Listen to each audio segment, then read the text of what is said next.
What's going on, everybody? Jeremy with Detroit Tech. Today is the battle of all battles. It's the Lightspeed power play battle, both from Logitech, the G903 and the G502. Many of you have asked for this, and here we are.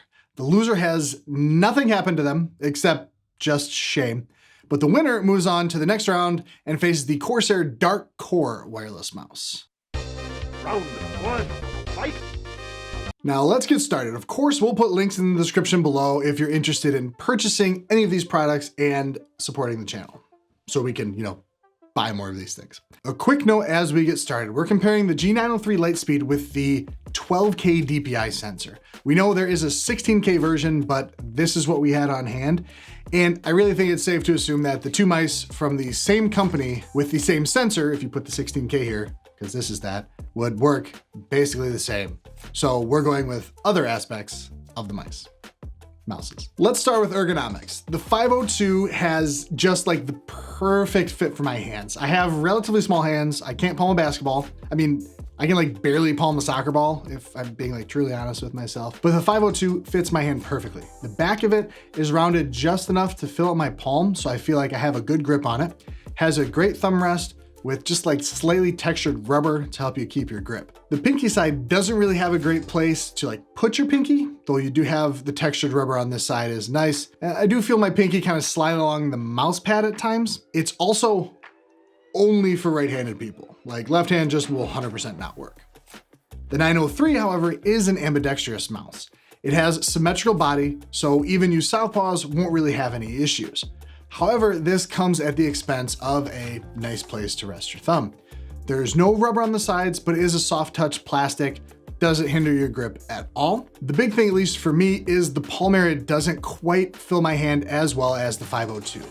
I mean, it's still basically comfortable, but when I first sit down with it, it doesn't fill my hand quite right, and I have to get used to it. The 502, I don't have to get used to. On the topic of ergonomics, I will have to give it to the 502. Just fit my hands a bit better. Though again, if you're left-handed, 903 won't really let you down there. I mean, the 502, again, literally won't work for left hand, so yeah. Next, let's talk about buttons. This is very dependent on what you need. Like some people need the crazy MMO type mouse that has like 12 buttons just like for your thumb. These aren't that mouse for sure. Both of these mice have 11 reprogrammable buttons. The orientation is the big difference maker here. Both have the obvious right click and left click and the wheel button. They both have like my favorite buttons in the world, the left right button on the mouse wheel. I came to love this while playing World of Warcraft on my Death Knight, but that was with like my G5 like a long time ago. Awesome, I love it. And of course they both have my other favorite button of all time, though this one is not reprogrammable, the infinity scroll button. But here's where it starts to really differentiate. The 903 has its DPI switching buttons, it's hard to say, right underneath the infinity scrolling button. And then there are 4 buttons on the sides, 2 on the right and 2 on the left. These buttons can be removed and or disabled.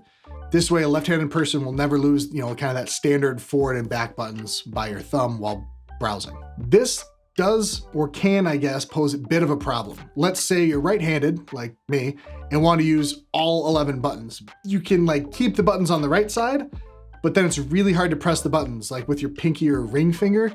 And 2, it's really annoyingly easy to accidentally press them while playing a game. Because of this, the 903 basically just has 9 buttons with like hidden buttons that you can turn on if you're left-handed. The 502, on the other hand, has the profile switching button under the infinity scroll button. The DPI buttons are in this kind of awkward spot, like on the edge of the mouse for your index finger. It has the normal side buttons, and this one actually has a sniper button. Out of the box, this is set to, lower your DPI like massively for more like minute movements while sniping. However, the placement of this sniper button on this mouse is basically problematic for me. It sits a bit further far forward than I want. I even forget about it at times because of just how I hold the mouse. I'm too lazy to use like my whole arm like I should, like while I'm FPS gaming, so I use my fingertips a lot. My thumb just sits too far back and I have to like really stretch. It's not comfortable to hit that sniper button. As a note, all of these buttons are programmable except for the infinity scroll select button. In the G-Hub software, you can set them to whatever you want. When I talk about forward or back buttons, that's just the default setting for that button. That being said, I do have to give this round to the 502. Even though some of the buttons could be better oriented, it just has more buttons that are usable on the daily. Productivity falls under buttons, sort of. If you're working on editing or music production or Photoshop or basically something where it can be really helpful to use shortcuts and or macros, the 502 again pulls ahead for me at least because of the number of usable buttons. The software is the same for both mice and is, at least in my opinion, pretty great. G-Hub allows you to customize the button functionality for each like program or game you use, and it switches automatically very quickly. So you essentially have like infinite profiles. Both mice use Logitech's Lightspeed protocol for communicating with your computer with a 1 millisecond report rate, and both are also compatible with Logitech's PowerPlay mousepad, which will allow you to play wirelessly while wirelessly charging, so you literally never need to charge your mouse again by plugging it in. You can check out a video we did on that right here. Now there is one big negative the 903 has. Corey's had it for about a year, and he's been having some issues inconsistently starting really just a couple months after he had it, which we also saw online was unfortunately relatively common. The right mouse button won't hold a click. So let me explain it this way. When you're playing a first-person shooter that allows you to like ADS or, aim down the sights, he clicks the right mouse button, and instead of pulling it up and being in the sight, it just goes like in and out like a lot. It never sticks like it should. Basically makes the game completely unplayable, and we've definitely lost a couple Apex games because he couldn't ADS. And I'm bad, but that's different. I haven't had the 502 as long as he's had the 903, but I haven't really seen any of these complaints with the 502 either. This may not be an issue with the newer 903 with the 16K sensor, but of course we had to mention it. Corey does have an RMA request out to Logitech, so we'll see what happens there. But with all of that said, my winner is the 502. Fits my hand better with slightly larger hump at the back, and it has more usable buttons that I use in programs like Premiere and during games, so I can like shove chips in my face with my left hand while I play. If you're right-handed and have smallish hands like me, you cannot go wrong with this mouse. Although the price point is a bit steep, I got mine for $150. If you're left-handed, 903, still great mouse, except provided, the right mouse button doesn't go to crap on you, but it's just not for me.